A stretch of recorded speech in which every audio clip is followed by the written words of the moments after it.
School campaign গুলো করি, আমাদের সংগঠন থেকে আমরা যে যারা আছে আমরা বিভিন্ন স্কুল ক্যাম্পেইন করি, পরিবেশ নিয়ে ক্যাম্পেইন গুলো করি। একটা শিশু আমাকে উঠে বলছিল যে ভাইয়া, আমি যে রাস্তা দিয়ে হাঁটছি, রাস্তার পাশেই তো ময়লা করে দিই, তাহলে আমি কেন ডাস্টবিনে ফেলতে যাবো, আমি রাস্তায় ফেলে দিচ্ছি। তাহলে দেখেন, আমরা আমাদের শিশুদেরকে, আমরা যারা বড়রা আছি, আমরা যারা আমরা একটা প্রজন্ম চলে যাচ্ছে, আমাদের পরের প্রজন্ম যারা আমাদেরকে দেখে বড় হচ্ছে, তারা যদি ওইটা মাথায় নিয়ে রাস্তায় তো ময়লা ফেলা আছে, তাহলে আমি কেন ডাস্টবিনে ফেলতে যাবো।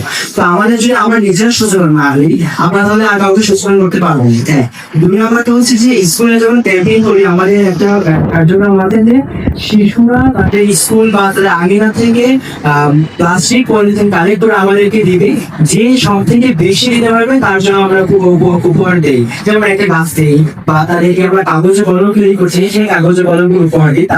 তার মধ্যে একটা চেতনা কাজ করেছে, আমারও পলিথিন সংগ্রহ বা আমার পরিবেশের কথা উঠে। তো আমার সকলের কাছে একটাই অনুরোধ যে আমরা যারা যারা এখানে আছি সবাই তো আমরা খুব বেশি পরিবেশ নিয়ে সচেতন। আমরা এই দিয়ে আসছি পরিবেশের রক্ষায় কাজ করতে।